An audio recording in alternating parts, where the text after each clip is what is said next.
Que privilégio estarmos aqui nesta manhã para junto adorarmos e glorificarmos a Deus.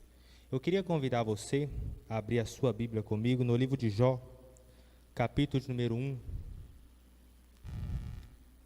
Livro de Jó, capítulo de número 1. Eu vou estar lendo para a gente estar ganhando tempo. Diz assim a palavra de Deus: E havia um homem na terra de Uz, cujo nome era Jó. E era esse homem sincero, reto e temente a Deus, e se desviava-se do mal. E nasceram-lhe 7 filhos e 3 filhas. E era o seu gado 7.000 ovelhas, 3.000 camelos, 500 juntas de bois, 500 jumentas, e era também muitíssima gente ao seu serviço, de maneira que esse homem era o maior de todos os do Oriente. Iam seus filhos, faziam banquete em casa de cada um em seu dia, enviavam e convidavam as 3 irmãs para comer e beber com eles. Sucedia, pois, que, tendo decorrido o turno do dia dos banquetes, enviava Jó e o santificava, se levantava de madrugada e oferecia holocausto segundo o número de todos eles, porque dizia Jó: porventura pecaram meus filhos e blasfemaram contra Deus? Assim fazia Jó continuamente. Assim fazia Jó continuamente. Fecha teus olhos, soberano Deus, eterno Pai. Mais uma vez estamos aqui na tua presença nesta manhã de avivamento. Jesus, fala conosco que te daremos toda a honra, toda a glória e todo o louvor. Que o homem diminua e o Senhor cresça uma vez mais. Assim nós oramos e te agradecemos. Amém e amém. Irmãos, o texto que eu acabei de ler é um texto bastante conhecido. Acredito eu que a história de Jó não é novidade para ninguém. O livro de Jó é um dos livros mais pregados, mais cantados, mais palestrados em nossos cultos. E por mais que a história de Jó pareça incrível, por mais que pareça, ou melhor, por mais que dá aquela impressão que ninguém possa resistir a tanto sofrimento, que ninguém possa sobreviver a tanto sofrimento, de fato Jó sobreviveu a todos eles, de fato Jó resistiu a todos eles. E se eu parar para conversar com algumas pessoas que estão aqui nessa manhã, eu tenho certeza que eu vou ouvir histórias, ou eu posso te contar histórias, que talvez você vá olhar para mim, ou eu vou olhar para você e vou dizer: eu não acredito que você sobreviveu a tudo isso. Eu não quero te comparar com Jó, mas eu também não quero te distanciar dele. Nós também temos histórias. Então, de fato, Jó é um personagem biográfico. De fato, Jó resistiu e sobreviveu a tudo isso. E se eu fosse fazer uma breve síntese da história de Jó, considerando tudo que ele passou, eu diria que Jó viveu tragédias, que Jó viveu algumas calamidades, que Jó perdeu bens materiais, que Jó perdeu bens imateriais, enfim, que Jó sofreu algumas tragédias. Mas hoje, no tempo que foi me dado, eu não vim pregar sobre as perdas de Jó. Eu não quero falar sobre as tragédias e a calamidade que Jó viveu. Hoje, dentro do tempo que foi me dado, eu quero falar da postura que Jó teve em meio às perdas. Porque apesar de Jó ter vivido perdas, Jó não se perdeu entre as perdas. Vou repetir: apesar de Jó ter vivido perdas, Jó não se perdeu. Jó não perdeu seu culto. Jó não perdeu a sua adoração. Jó não perdeu a essência que ele tinha. Eu queria chamar toda a sua atenção, porque embora seja um texto conhecido, eu tenho uma palavra revelada, e toda revelação carece de atenção. Bom, antes de eu entrar na mensagem, eu preciso fazer você relembrar algumas coisas. Antigamente, as pessoas que vinham à igreja só ao domingo eram taxadas como domingueiras. Termo esse, acredito eu, minha opinião, que não pode ser muito usado hoje em dia, porque vivemos um tempo tão corrido que às vezes não é que falte o desejo, mas existe algumas dificuldades que atrapalham o seu congregar diário. Algumas pessoas trabalham, algumas pessoas estudam, e aí essas dificuldades atrapalham que o seu congregar, que a sua frequência no culto seja diária, mas eu vou me restringir ao domingo, porque normalmente o domingo é o dia que o culto está mais cheio, ou seja, deve ser o dia que os irmãos estão mais disponíveis para vir ao templo. Então basicamente todos os domingos você se prepara, você se arruma, chama a sua família e vem em direção ao templo Assembleia de Deus do Ana Rita, ou a igreja onde você congrega, e a sua vinda para cá, ela vem norteada, ou melhor, ela vem direcionada por um pensamento, qual? Estou indo para cultuar a Deus juntamente com meus irmãos, estou indo para adorar a Deus, estou indo para cultuar a Deus. No seu regresso, na sua volta para sua casa, esse pensamento muda para: executei o que eu fui fazer, já cultuei a Deus, já adorei a Deus, já cultuei a Deus. É bem verdade que quando você chega ao templo no domingo à noite, tem uma liturgia. Liturgia é um conjunto de atividades cerimoniais. Quando você chega aqui, temos um conjunto de atividades. Nós assembleanos, começando com o hino da harpa, oramos, ofertamos, palavra inicial, palavra final, e essa liturgia é muito importante, acredito eu, que isso não é dúvida para ninguém, até porque se faltar uma dessas atividades em nossos cultos, parece que o culto perde um pouco o sentido, não é verdade? Se faltar oração, o culto perde um pouco o sentido, se faltar o louvor, o culto perde um pouco o sentido, por mais que priorizamos a palavra, até por questão de orientação. Mas se você vier ao culto também, e o culto for só de palavra, se essa não for a proposta, o culto parece que fica faltando alguma coisa, parece que perde um pouco sentido. Ou seja, é muito importante a liturgia, mas o que eu acho interessante é que por mais que a liturgia no culto seja importante, por mais que a liturgia no culto não pode faltar, nenhum escritor neotestamentário, nenhum escritor no Novo Testamento, escuta isso, trouxe de forma sistemática de como deve ser o andamento do culto. Você não vai encontrar em nenhum livro do Novo Testamento como deve ser o andamento, passo a passo, de como deve ser o andamento do culto. É por isso que cada igreja tem a sua liturgia, cada igreja tem a sua forma de trabalhar. Entretanto, agora que a gente já entendeu que a liturgia é muito importante, eu quero salientar isso mais uma vez, só para não ter dúvida. A liturgia é muito importante, e acredito eu que isso não é dúvida para ninguém. Mas o que eu quero destacar na mensagem que Deus colocou no meu coração, o que eu quero pregar aqui nessa noite, é que apesar de você estar envolvido na liturgia, não significa que você está cultuando a Deus. Apesar de você estar envolvido no ambiente do culto, não significa que você está cultuando a Deus. Eu vou repetir de forma bem clara, porque eu sei da responsabilidade, do peso que tem esse tipo de mensagem. Levantar sua mão, dar glória a Deus, aleluia e amém, não significa na sua essência, verdadeiramente, que você está cultuando a Deus. Estar sentado nesse banco, dentro desse templo, não significa verdadeiramente que você está no culto. E aqui começa a minha mensagem, aqui começa a minha pequena reflexão. Mas antes, eu quero fazer duas observações. Aliás, duas observações bastante óbvias, porque acredito eu que isso não é dúvida para ninguém. Primeiro, seu culto não pode estar baseado num ambiente, porque o culto a Deus é muito mais do que estar em quatro paredes. O culto a Deus é muito mais do que uma reunião entre homens, mulheres, criança e adolescente, com dia, hora e data marcada.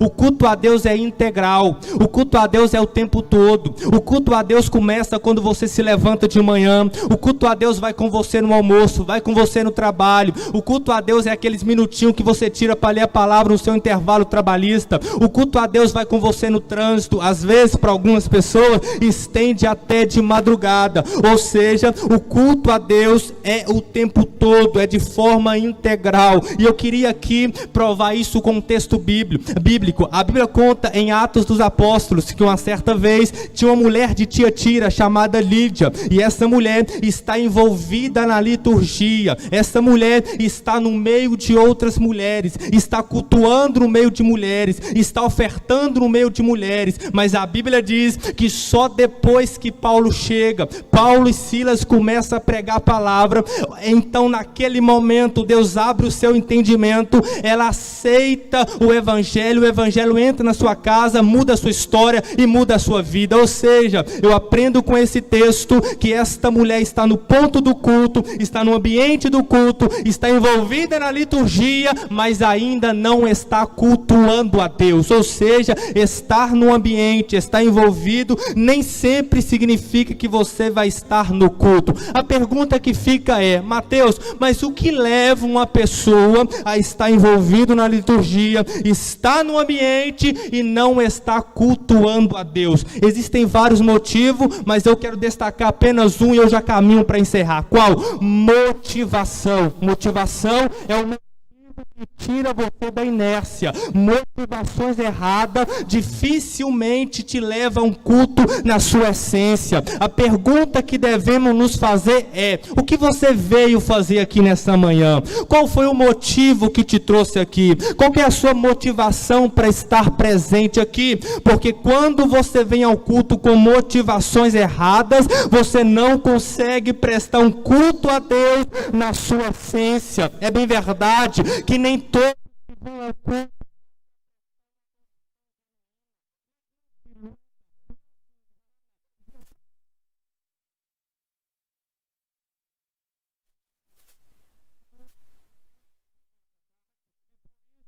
muitas igrejas já estão mudando o padrão do culto. Não é mais culto, é restaurante. O que você quer, o que você necessita, qual é a sua motivação? Eu mudo o padrão do culto. Na segunda, a unção do riso. Na terça, a unção do cavalinho. Eu mudo o padrão.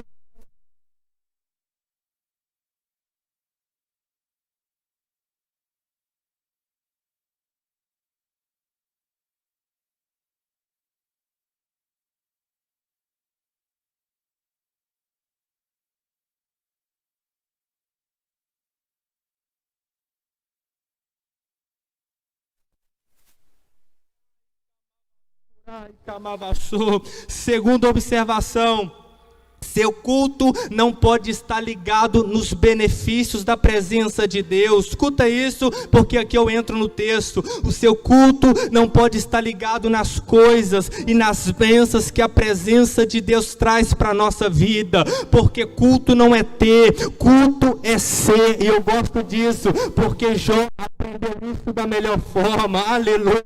A Bíblia vai dizer, ou melhor, antes de eu entrar na mensagem, eu quero destacar algo. O que é, Mateus? O sacrifício no Antigo Testamento. Sacrifício no Antigo Testamento. Isso que Jó fazia era um ato indispensável no culto. No Testamento cultuava a Deus desta maneira. Eu poderia citar Abel, eu poderia citar Noé, eu poderia citar Abraão, eu poderia dar muitos exemplos, mas hoje eu quero me restringir apenas em Jó. Mas o que eu quero fazer você entender que o sacrifício, o holocausto era algo indispensável no culto.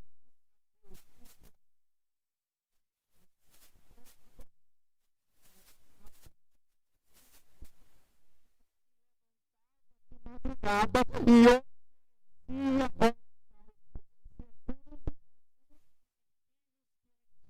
vamos conjecturar de madrugada, depois de um banquete com seus filhos, ele acordava de madrugada, ia até a sua fazenda e pensava: tenho 7.000 ovelhas, já sei, vou oferecer uma ovelha para cada filho. Deus me abençoou, olha a minha fazenda cheia, vou oferecer. Quem sabe eu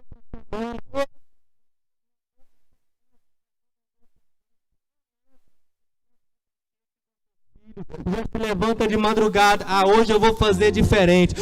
Jó vai até a sua fazenda. Hoje eu vou oferecer um boi. Deus me abençoou.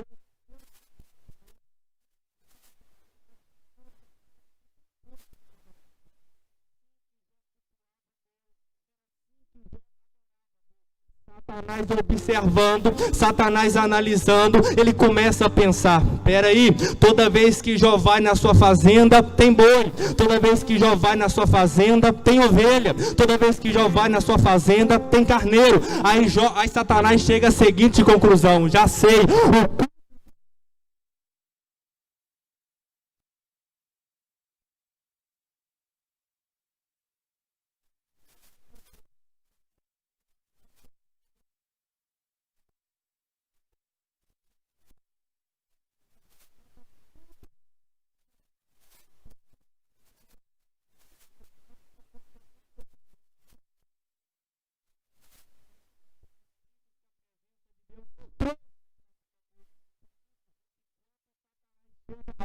você se apresenta perante Deus, Deus vai perguntar: observaste o meu servo Jó? Aí não há ninguém como ele na terra. Aí Satanás vai dizer: ah, mas também ele é assim porque o Senhor cercou ele de bênção. Isso é Bíblia. O Senhor prosperou a vida dele. Ou seja, Satanás está dizendo para Deus: Jó só é reto, Jó só é íntegro, Jó só é fiel. Mas eu gosto disso. Satanás sabia o que Jó tinha, Satanás sabia o que Jó possuía, mas não sabia o que Jó era. E Jó não era aquilo que tinha, porque infelizmente tem gente que só é porque tem.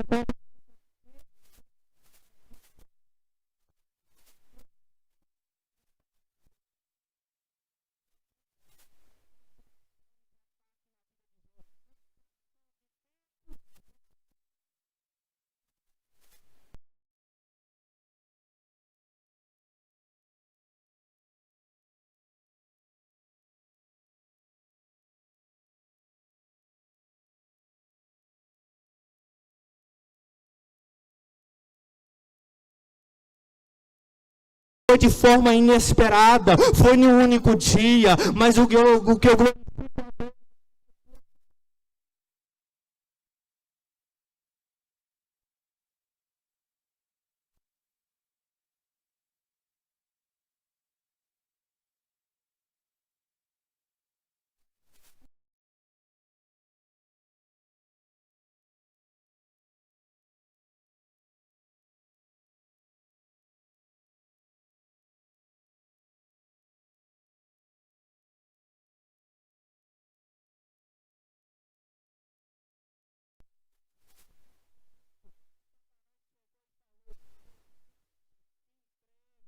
já era, mas de repente já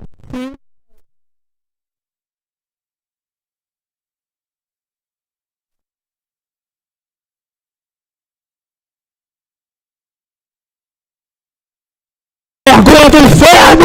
Olha você de pé, olha você de pé.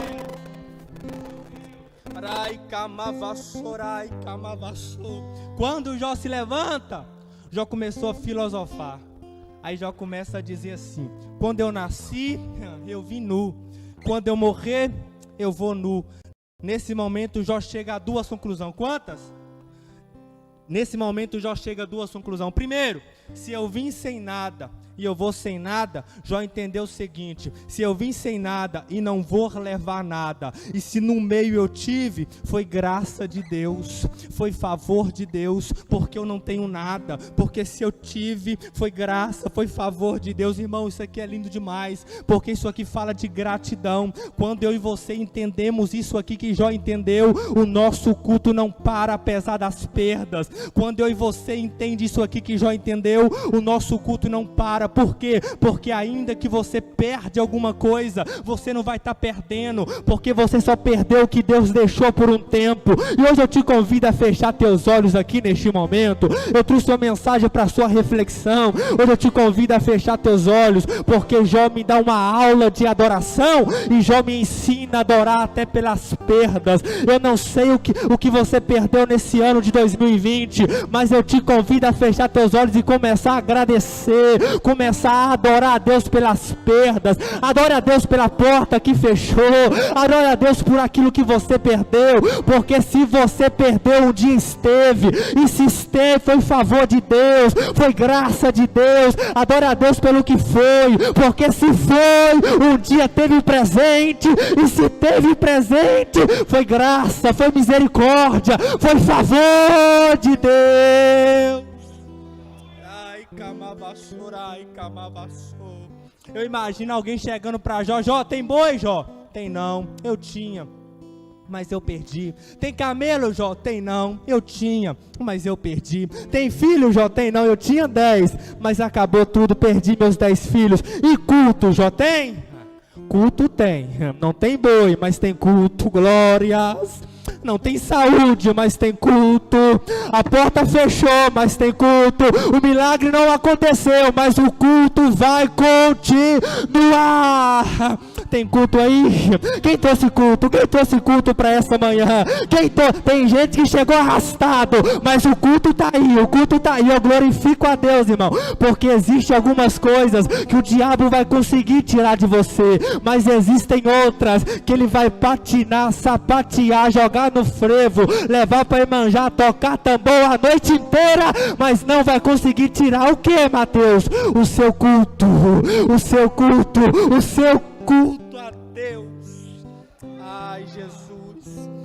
Orai, camavassou. Jogaram Paulo e Silas na prisão, achando que ia acabar com... Eu glorifico a Deus, pastor, porque imagino eu que quando Satanás vê Paulo e Silas pregando na beira do rio, Gabriel, Satanás pensou: vou fazer com Paulo e Silas a mesma coisa que eu fiz com João. Por quê? Porque João, quando pregava na beira do rio, era um profeta com autoridade e poder. João, quando pregava na beira do rio, tinha unção, graça e muita certeza do teu ministério. Mas um dia eu peguei João, coloquei ele no presídio, e no presídio João mudou a mensagem, no presídio João mudou o discurso, no presídio João ficou com dúvida acerca do teu chamado, acerca do teu ministério. Aí Satanás pensou: vou fazer com João a mesma coisa que eu vou fazer com Paulo, a mesma coisa que eu fiz com João. Pega Paulo e Silas, coloca ele na prisão, mas a minha Bíblia diz, e a sua confirma, que perto da meia-noite, um olha pro outro: eu canto e você ora, eu oro e você canta. A Bíblia não diz que louvor que eles cantou, mas o louvor mexeu tanto com o coração de Deus, que Deus se colocou de pé, chamou o terremoto e disse: vai lá, terremoto, vai lá socorrer meu servo que está me cultuando no presídio. A Bíblia diz que todas as portas se abriram. Eu imagino o carcereiro vindo correndo, assustado, achando que todo mundo fugiu. Aí Paulo fala para ele: fugir para quê? Agora que o culto começou, já teve louvor, já teve oração, agora a palavra entra, o carcereiro cai de joelho e o nome de Jesus é glorificado. Oh glória! O que eu quero fazer você entender, irmão, que quer ver o que mexe com Deus, é quando o Satanás fala: eu quero ver ele adorar sem saúde, eu quero ver ela adorar com a porta fechada. Mas é aí que Satanás quebra a cara, porque eu e você não adora a Deus por aquilo que ele pode fazer, mas por aquilo que ele é, por aquilo que ele é. Ai, camavassorai, camavassou.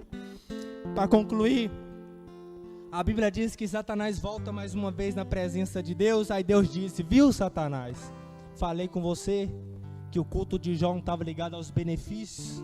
Falei com você que o culto de Jó não parava apesar das percas que ele viveu.